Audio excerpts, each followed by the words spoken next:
People who overthink everything are often described as anxious, insecure, or mentally undisciplined. But let's be honest regarding what is actually happening inside you. Overthinking is not a thinking problem. It's a safety problem. You don't analyze every possibility because you like complexity or because you are obsessed with details. You analyze because at some point in your history, missing a detail felt dangerous. You learned emotionally, deeply, not intellectually, that being unprepared had consequences.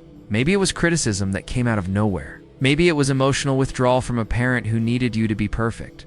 Maybe it was the chaos of a home where the mood shifted instantly, so your mind adapted. And what looks like thinking too much from the outside is, on the inside, a nervous system that never fully stands down. You replay conversations not because you're obsessive, but because your body is still scanning for threat long after the moment has passed. You imagine future scenarios not because you're dramatic, but because uncertainty was never a safe place for you to rest. Here's the uncomfortable truth that changes how you see yourself. Overthinking is not the overuse of the mind. It's hypervigilance disguised as intelligence. Your brain is working overtime because your system doesn't trust silence. Stillness feels like exposure. Letting go feels like risk. And the most exhausting part isn't the volume of thoughts. It's that thinking never brings the relief you are hunting for. You reach clarity for a second. You think you solved the puzzle. And then your mind immediately asks, but what if you miss something else? That's not curiosity. That's survival memory looping in your biology. If this already resonates, if you feel seen rather than diagnosed, subscribe. This channel doesn't motivate you to fix yourself with empty affirmations. It helps you understand why your system learned to operate this way without shame. Because once you see the pattern clearly, you stop fighting your mind and start listening to what it's actually protecting you from. This video is not about teaching you how to stop overthinking. No, that advice has never worked for you, and deep down you already know why. Because the problem was never excessive thought. The problem is that your nervous system learned that relaxation equals danger. By the end of this video, you won't just understand why your mind keeps looping. You'll recognize the exact moment your body enters protection mode, long before your thoughts even begin to spiral. And that matters. Because most overthinkers attack themselves mentally. They look in the mirror and say things like, why can't I just let this go? What's wrong with me? Other people don't think this much. Why am I so difficult? But here's the truth most people never hear in therapy or coaching. You are not mentally weak. You are neurologically over-responsible. Your system learned early that someone had to anticipate outcomes, read emotional shifts, predict reactions, or prevent mistakes, and that someone became you. Overthinking isn't a personality flaw. It's a coping strategy that once kept you connected, accepted, or emotionally safe in an environment that felt unpredictable. Your mind stays awake because, historically, sleeping emotionally was costly. So if you feel exhausted right now, not just tired, but deeply, soul-level drained, it's not because you think too much. It's because your body has been living outside its window of tolerance for too long, stuck between anticipation and control, never landing in rest.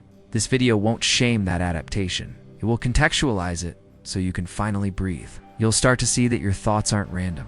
They're organized around one core question your system keeps asking. What do I need to prevent right now so I don't get hurt again? And once you understand that question, something subtle but powerful happens.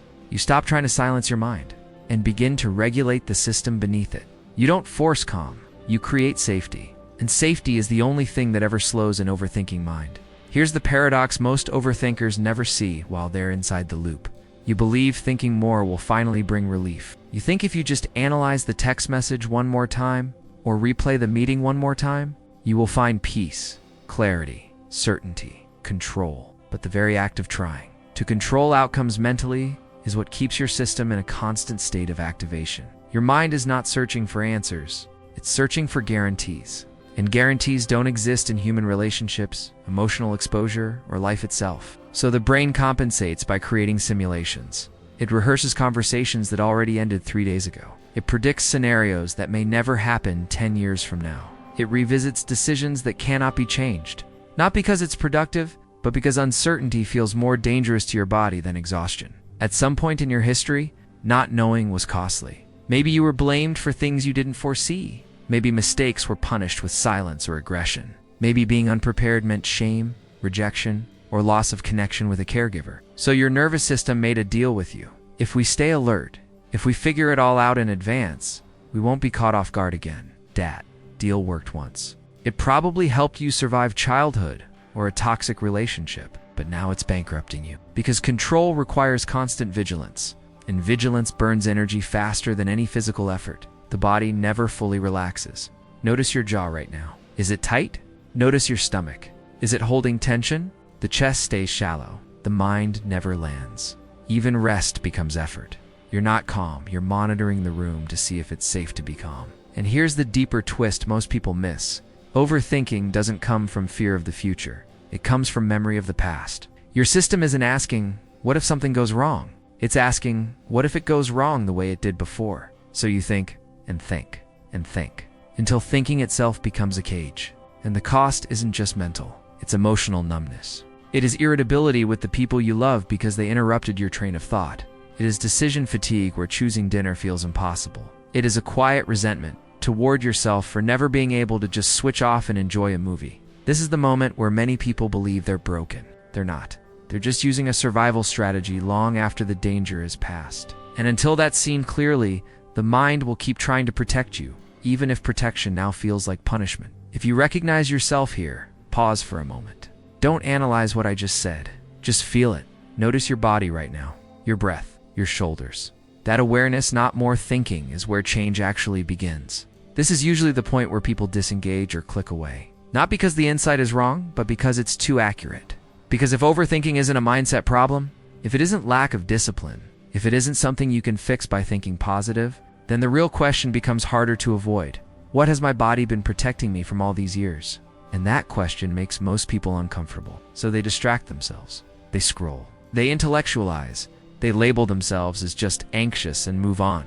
But if you're still here, it's because something in your body recognizes this truth. Here's the awakening most overthinkers never receive. Your exhaustion is not coming from the volume of your thoughts. It's coming from the responsibility your nervous system is carrying. You are not just thinking about outcomes. You are emotionally preloading consequences. You don't just imagine scenarios. You feel them in advance. The disappointment, the rejection, the tension, the guilt. Your system runs simulations not for curiosity, but to avoid reliving an old emotional state. That's why reassurance never lasts. Someone tells you, it'll be fine, don't worry. And for a moment, logic works. Then your body whispers, it wasn't fine last time, and the loop restarts. This is where the shift begins, not with stopping thoughts, but with recognizing when your system slips out of safety. Because overthinking always starts after a subtle internal change. The chest tightens, the breath shortens, the eyes narrow slightly, the body leans forward, the mind accelerates. Thought is not the cause. Thought is the symptom of a body entering fight or flight. And once you see that, you stop trying to solve the loop at the wrong level. You don't argue with your mind. You don't force logic onto fear. You start asking a different question. What does my body believe is about to happen right now? That question interrupts the pattern. And most people never get this far right before the cycle could actually change. If this resonates, pause and reflect. Which moment triggers your spiral's most silence? Waiting for a reply, conflict, or uncertainty? Comment which one hits you. Naming it doesn't fix everything immediately, but it brings your system back into awareness instead of autopilot. What keeps overthinking alive isn't the thought itself. It's the emotional sequence underneath it. Once you see these stages, you'll recognize yourself instantly, and more importantly, you'll understand where the exhaustion really comes from. Let's break down the architecture of your spiral. First comes the subtle internal alarm. Overthinking never starts loud. It begins quietly in the physiology. A pause in a conversation that lasts 2 seconds too long. A delayed reply to a message. A neutral facial expression on your partner. A moment of ambiguity at work. Nothing dramatic on the outside, but internally, something shifts. Your nervous system detects ambiguity and classifies it as a threat. It asks, is this safe? Heart rate increases slightly. Breath becomes shallow. Muscles tighten around the eyes and jaw. Most people don't notice this stage. They skip straight to the thoughts. But this is the moment where your system leaves regulation and enters anticipation. Then comes the mental mobilization. Once the body is alert, the mind takes over to justify the feeling. This is where thinking feels urgent, necessary, responsible. You replay what you said. You imagine what they meant. You predict outcomes. Not because you enjoy it, but because your system believes preparation prevents pain. This is where people mistake overthinking for problem solving. But problem solving pauses to assess. Overthinking accelerates to escape.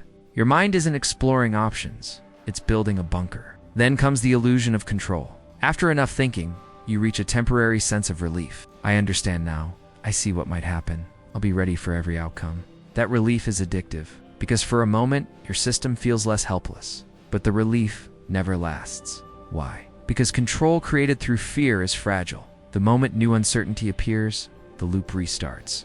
So you think more, refine more, anticipate further, and slowly, your energy drains. This leads to mental fatigue and emotional numbing. This is where the exhaustion sets in. Not just tiredness, but a dull, heavy fatigue behind the eyes. You feel mentally slow, yet unable to stop the engine. Emotionally flat, yet internally tense. Pleasure decreases. Presence disappears. Even simple decisions like what to eat feel overwhelming. This is the cost of living in a system that never stands down. Your body wants rest. Your mind refuses because it thinks rest is dangerous. And finally, self-blame and internal violence. Here's the cruelest stage. You don't blame the pattern. You blame yourself. I should be stronger. I should stop this. What's wrong with me? And that self-criticism pushes the system further into threat, which means more thinking. This is the loop most people never escape because they fight the symptom instead of understanding the function. Overthinking isn't trying to ruin your life. It's trying to prevent a familiar kind of pain, but it doesn't know when to stop. And until the body learns safety again, the mind will keep working overtime. If you're recognizing yourself in these stages, you're not alone and you're not broken. Comment which stage you're currently stuck in. Awareness doesn't solve everything, but it interrupts autopilot, and that matters more than people realize. This leads us to the phase almost no one talks about, because from the outside, nothing dramatic happens. No breakdown, no visible crisis, just quiet deterioration. The system that once survived by staying alert starts to lose capacity. Your mind still tries to think ahead, but the thoughts feel heavier now, slower, more repetitive. You don't feel sharp anymore. You feel worn. Motivation drops. Joy feels distant. Even things you care about require effort. And here's the painful irony. You're exhausted because you're still trying to control everything, but now you're too tired to do it well. So you withdraw. Not because you don't care, but because interaction requires regulation, and regulation costs energy you no longer have. This is where people say things like, I feel empty. I don't know what I want anymore. I'm tired of thinking, but I can't stop. What's actually happening is not mental failure. It's nervous system burnout. A system that stayed in anticipation for years eventually loses flexibility. It can't stay hypervigilant forever, so it numbs. It creates a functional freeze.